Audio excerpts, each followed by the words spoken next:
राष्ट्रगाथा channel पर आने वाले सभी दर्शकों को, श्रोताओं को मेरा सादर सप्रेम नमस्कार।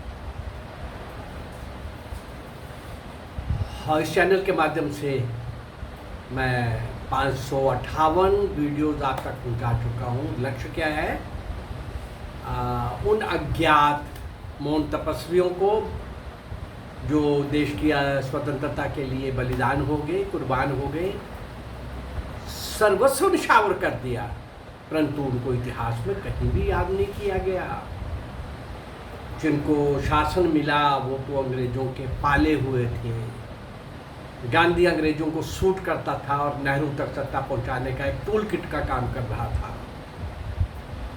मैं ऐसे कई पृष्ठ तथ्यों के सहित आप लोगों के सामने ला चुका हूँ, लेकिन मेरी पीड़ा तो अब वो है, यानी मंजिल उन्हें मिली जो शरीके सफर ही न थे, और जो लोग अंग्रेजों की सशक्त, तानाशाही, क्रूर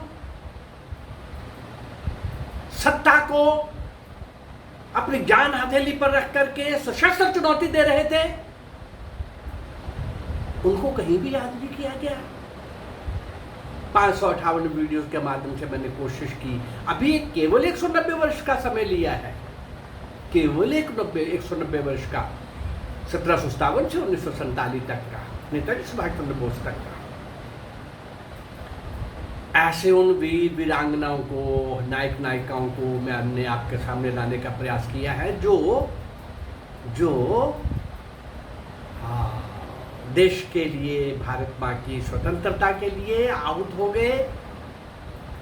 ऐसे उन सब लोगों की कड़ी में, और अभी मैंने कुछ देर से, कुछ 1-1.5 महीने से, उसमें भी 1924 से 1942 के 18 ईयर्स, उन्हीं 18 ईयर्स के बीच में भी मैं आपके पास 40-50 से ऊपर क्रांतिकारी, अज्ञात महान क्रांतिकारी,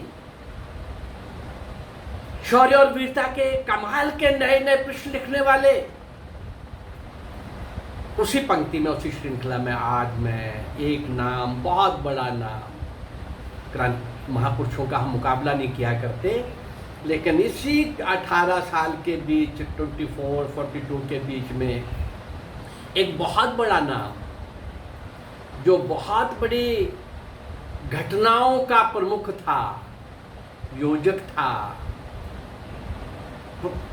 अगुआ था और कमाल का व्यक्तित्व था, ऐसे एक युवक का नाम थोड़ा बाद में, अभी हम पहले देखें जरा इस युवक की एंट्री कहाँ होती है, कब होती है, और इस युवक के ऊपर मुझे कम से कम भी भाई 6-7 एपिसोड आपको देने पड़ेंगे। इसी के बाद मैं अशफाक उल्लाह खान का भी दूंगा, वो भी इन्हीं का साथी था, उनके भी मुझे 5-6 एपिसोड कम से कम देने पड़ेंगे। और इन्हीं का एक साथी चंद्रशेखर आजाद, कमाल का क्रांतिकारी। हाँ, इन तीनों पर मैं पहले भी कुछ दे चुका हूँ, पर अब की बार मैं कुछ नए एंगल से ज़्यादा सामग्री के साथ आपके सामने आ रहा हूँ। चले देखें जरा इस युवक की एंट्री कब और कैसे होती है।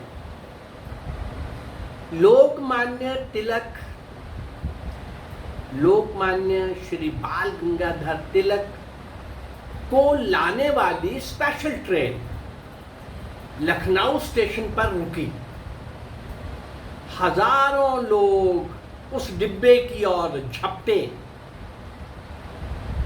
जिसके दरवाजे पर तिलक जी खड़े हुए दिखाई दिए।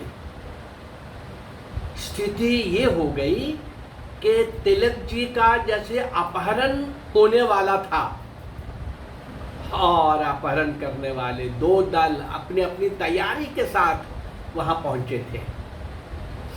लखनऊ में भारतीय राष्ट्रीय कांग्रेस का वार्षिक अधिवेशन होने जा रहा था, आयोजित था। एक दिन पहले ही कांग्रेस के उस समय के प्रधान अंबिका प्रसाद का जोरदार जुलूस नगर में निकल चुका था। कांग्रेस के गरम दल के जो साथी थे इस बात पर तुले हुए थे कि लोकमान्य तिलक के लखनऊ स्टेशन पर पहुंचने पर उनका जुलूस भी नगर के मध्य निकाला जाए और इतना भव्य हो कि दुनिया देखती रह जाए। और उसके आगे, उस जुलूस के आगे जो कांग्रेस अध्यक्ष का जुलूस निकला था वो फीका पड़ जाए। कांग्रेस के नरम दिल के लोगों को इस संभावना से भली भांति परिचय हो गया था, वो इससे परिचित हो गए थे। कांग्रेस के गरम दल में जोश तो था ही, हजारों नौजवान गांव-गांव से, दूर दूर से, नगरों से ये सब नौजवान लखनऊ पहुंचे थे जो कांग्रेस के सदस्य भी नहीं थे।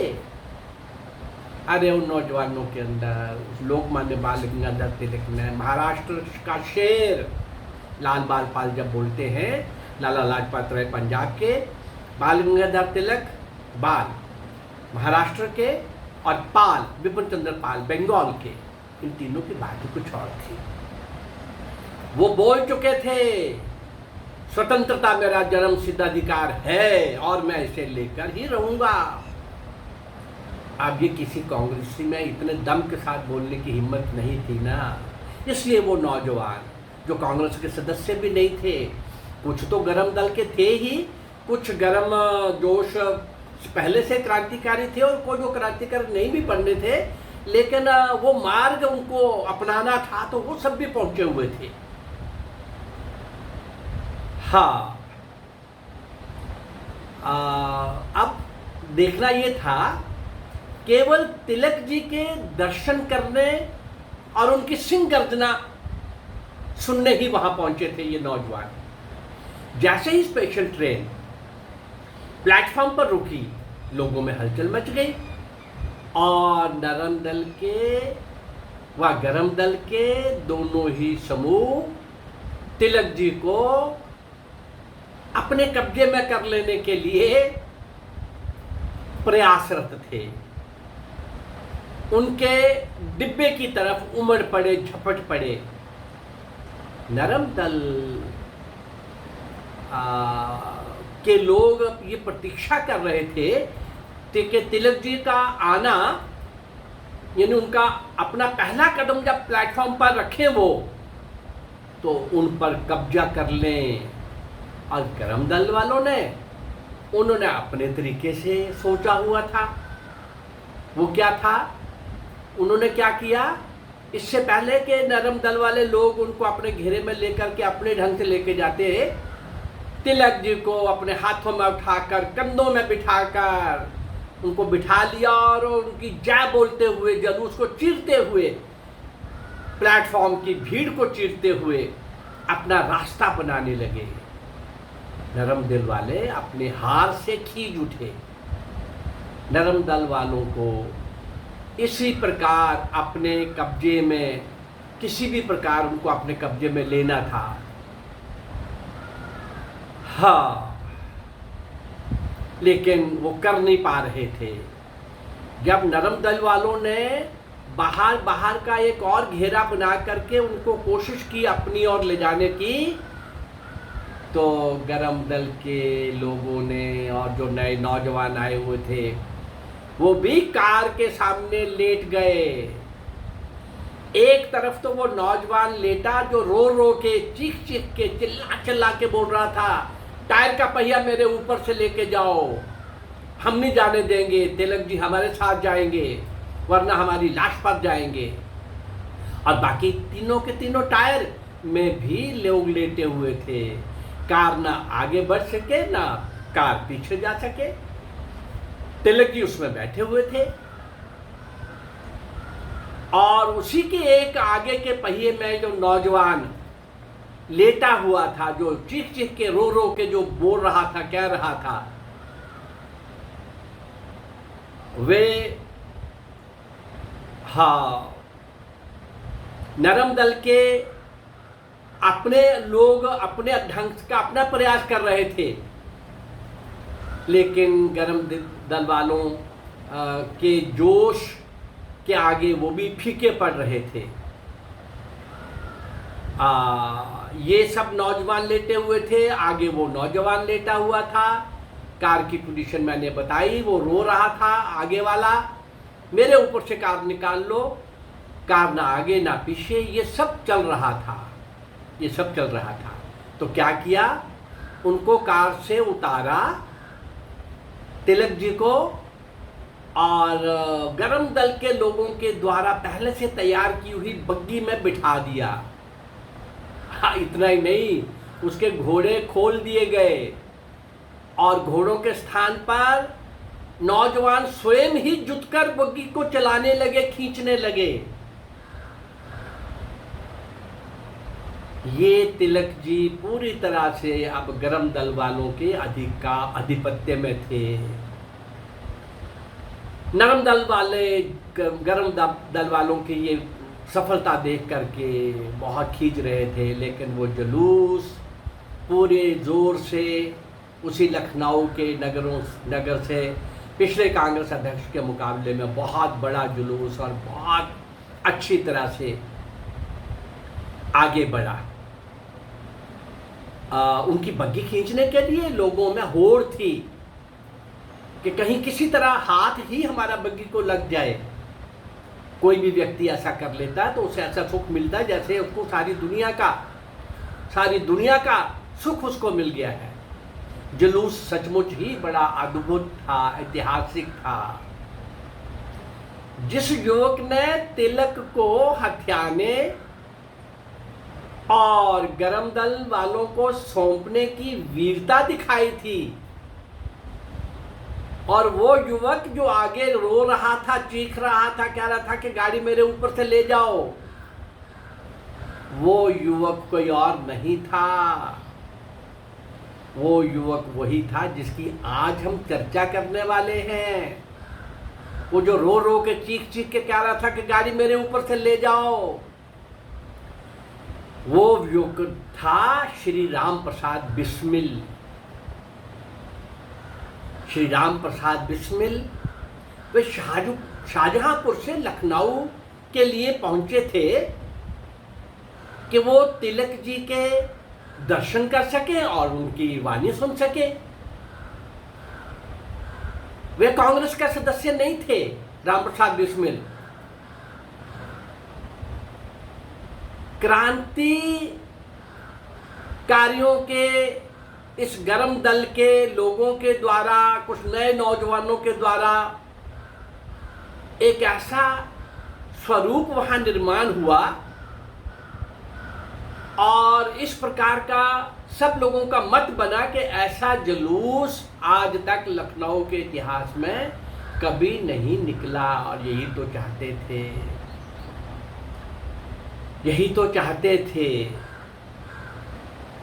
राम प्रसाद बिस्मिल की गरम भावनाओं का ये बहुत ही नरम विस्फोट था।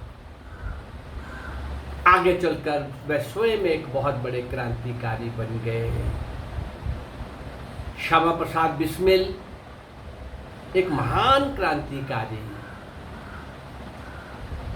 जब उनको पता चला कि श्री गेंदालाल दीक्षित को ब्रिटिश सरकार ने धोखे से गिरफ्तार करके ग्वालियर के किले में जेल में रखा हुआ है, तो उन्हें छुड़ाने के लिए उनका मन छटपटाने लगा। क्रांति के मार्ग पर पांव रखने की अभी शुरुआत ही थी, लेकिन उसके हौसले उनके बुलंद थे राम प्रसाद बिस्मिल के। नौजवानों का एक छोटा सा एक गरम दल खड़ा कर लिया। श्री राम प्रसाद बिस्मिल उस छोटे से दल के साथ गेंदालाल दीक्षित को छुड़वाने के लिए क्या क्या करेंगे, आगे और लंबी यात्रा कैसे करेंगे, भाई इनके बारे में 6-7 एपिसोड भी दूंगा तो भी। और ऐसे ही अशफाक उल्लाह खान भी इसके बाद ऐसे ही चंद्रशेखर भी, मैं तीनों के बारे में वैसे दे चुका हूँ, लेकिन अब तीनों के बारे में ये जब मैं 1924-42 के बीच के 18 ईयर्स का देने लगा हूँ, तो फिर से जब उसी काल के अंदर उस काल की सारी क्रांति की घटनाओं में संलिप्त, अगवा, अग्रसर, ऐसे योजक, ऐसे सफल, ऐसे कमाल के शौर्य और वीरता के कई, एक नहीं अनेक पृष्ठ लिखने वाले, आज हमने श्री राम प्रसाद बिस्मिल की चर्चा की है और अभी ये चर्चा आगे जारी रहेगी। इस चैनल के माध्यम से 99% वो लोग मैं आपके सामने ला रहा हूँ जो अज्ञात है, कोई नहीं जानता। राम प्रसाद बिस्मिल का जस्ट आपने नाम सुना होगा, लेकिन जो मैं बताने लगा हूँ, मैं ही 6-7 एपिसोड के अंदर इनको, इस सामग्री को समाप्त नहीं कर पाऊंगा, आप तक पहुंचा नहीं पाऊंगा पूरी तरह से। फिर भी मेरे मन में रह जाएगा कि राम प्रसाद बिस्मिल को अभी और रखा जाना चाहिए था। ऐसा चैनल के माध्यम से जो मैं उन अज्ञात क्रांतिकारियों को श्रद्धांजलि दे पा रहा हूँ, आपके सम्मुख ला रहा हूँ। और आगे फिर इसी 6-7 एपिसोड के अंदर फिर हम राम प्रसाद बिस्मिल को जानने का प्रयास करेंगे। अगर मेरा ये प्रयास आपको अच्छा लग रहा है तो इस चैनल को लाइक करिए, सब्सक्राइब करिए और शेयर करिए। नमस्कार, जय भारत, धन्यवाद।